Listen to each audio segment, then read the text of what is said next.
I've wanted to make an insightful video on Love Live for a long time, but the problem is I was beaten to the video idea by someone else. Oh my god! It happens, but my desire to make a video about the series still burns strong inside of me, so the only option is me yapping on about what makes the anime and its characters great, and ultimately crowning the best girl. That last part is obviously my opinion, which I'm pointing out now because I know someone will comment about the sin of having a favourite without disclosing that it's only valid to me personally. Love Live may seem like a nightmarish, Groundhog Day-like experience to follow by those that don't engage with the series. After all, it has used the same starting plot point again and again across 3 seasons at least. Our school is closing down. Oh no, what do we do? Idols. Goddamn, I'm a fucking genius.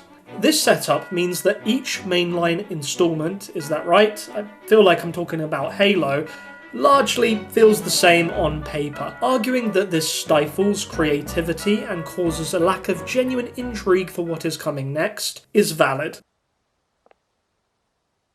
But it does kind of match Love Live's ethos. That is to say, trying to prevent your school from closing embodies hope, overcoming challenges, and developing yourself. Would it be nice to see them do something else? Yeah, and they have in the form of Nijigasaki, which I haven't watched. So, I don't know, maybe that desire is unfounded and I'm happy to be served the same thing over and over again until the end of time. But it is my stance that it most certainly isn't the same thing repeatedly, most notably because of the characters, which I'll get to, but there are other things too. Take the setting. All Love Live anime use high school centrally in their plot, as I explained. However, I think each series actually fleshes out the area or district in which they are set really well. Sunshine did it best, using the backdrop of a quiet fishing town. The area provides a lot of identity to the series in the sense of its small town community and has prominent natural features. The group goes out of their way to promote that beauty they see in Uchiura, which is where Love Live Sunshine is set. It's a real place you can visit, although from what I understand it's quite difficult to get to, so keep that in mind. Even in Love Live Superstar, Harajuku is spotlighted and they've been able to carry a lot of its image and culture into the show, which is kind of cool to me. Speaking of Superstar, it's probably my choice for the best in the franchise, and it did fundamentally shake up a core element of the Love Live formula in the beginning. The first season featured just 5 girls. This allowed it to delve deeper into their individual personal issues and made for more interesting conflict, more so quarrels, between them. To me, that first season was special.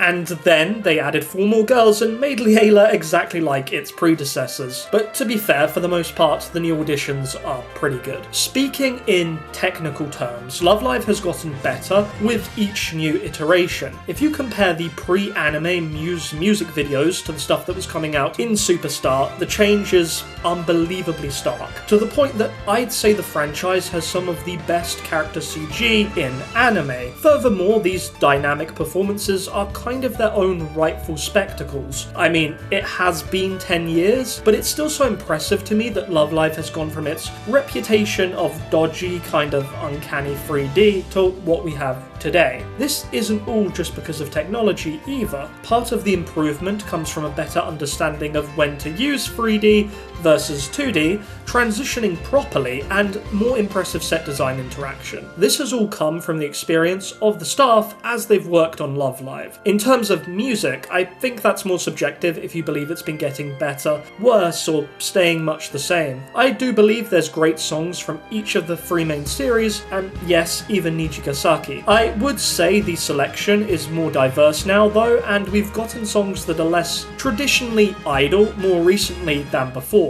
Now, onto the part you've been waiting for.